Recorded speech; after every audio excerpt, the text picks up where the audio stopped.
Joey's thin face was hard as he faced me. You can yell at me till you're blue, and a lot of good it will do you. It was my bread, and I had a right to do what I pleased with it.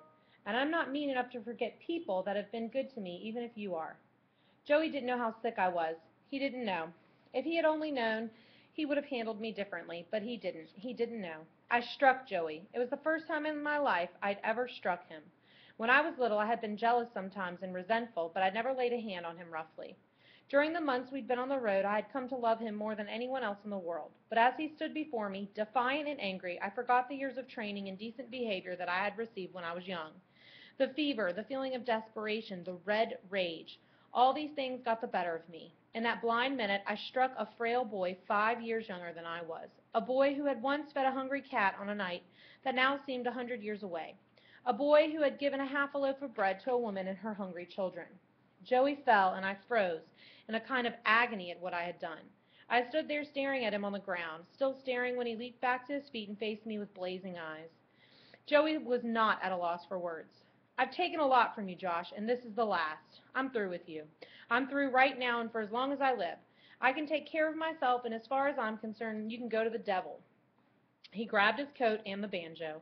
It was strange that I should notice it at such a time, but I felt glad that he was wearing his overshoes. When he went outside, he banged the door of the shed. I don't know how long I stood there. The fever brought strange patterns to my mind, thoughts that spun in circles, repeating themselves over and over as each circle was complete. My brother is gone, my brother is gone, whirled through my brain. And then, lowest common denominator, reduced to the lowest common denominator. When I opened the door, the twilight had become night. I think I called Joey several times. At least I tried to call him. Then I stumbled out and crossed the fields in a blind search for him.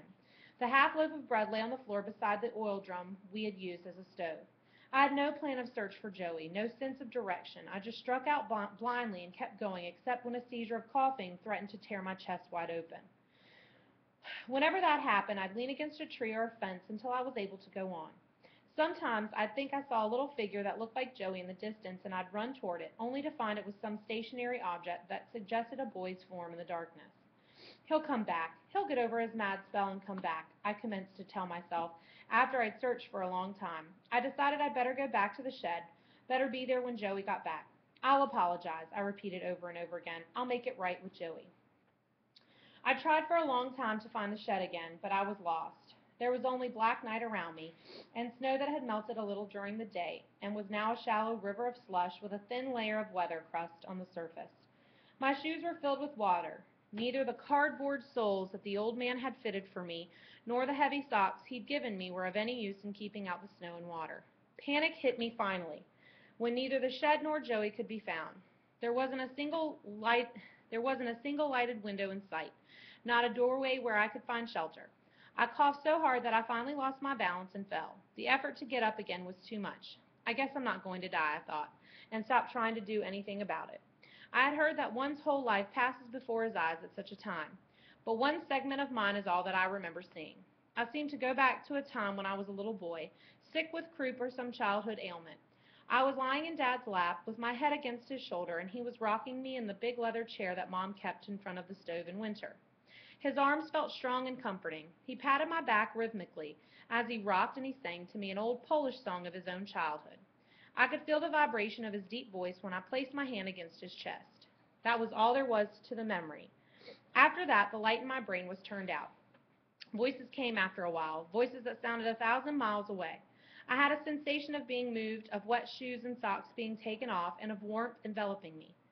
Once I thought I could feel wheels beneath me and could hear the sound of them on the road. Then I gave up and knew nothing at all. When I woke up, I was in a bed with warm blankets covering me. There was winter sunshine coming in through the windows, and the fragrance of a rich, meaty soup was in the air. When a coughing fit hit me, the hand and arm of a man appeared. My head was lifted, and the hand placed a spoonful of sweet, tangy medicine between my lips. I swallowed, and the coughing stopped for a while.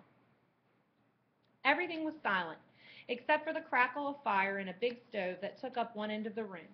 I was puzzled about where I was, but too tired and weak to care very much. I knew that someone was sitting beside me, someone whose hand and arm had lifted my head and given me medicine. Someone was kind. A girl came and stood at the foot of my bed, a girl in a loose shirt that hung down almost to her knees. She had stiff brown braids that stuck out over her ears and a square little face with a few freckles. Kind of a homely kid, I thought, and was immediately ashamed of my secret unkindness. The girl was studying me soberly. "I think he's coming back, Lonnie," she said. "Maybe we'd better try to get some more soup down him." She had said Lonnie. A flash of joy went through me. I turned my head enough to look up at the man who sat beside me, and before my eyes could focus upon him, I went through some seconds of agony for fear that I hadn't heard right, but I had. Lonnie was beside me, and he nodded, smiling as I looked up at him. "You're feeling better, aren't you, Josh? You've had us plenty scared. You know it?" It must have been a long time since I had spoken. I found it hard to form the words I wanted to say. Finally, I managed to whisper, "How did you find me?" "A couple found you at the side of the road in a town about 50 miles south of Omaha. You had my name and address in your wallet, so they got in touch with me. Janie and I drove over and brought you home with us." The girl smiled at me just a little. She was Janie, I supposed, but she didn't matter. Some deep trouble within me was trying to push into my mind. I couldn't think what it was, but it was bad.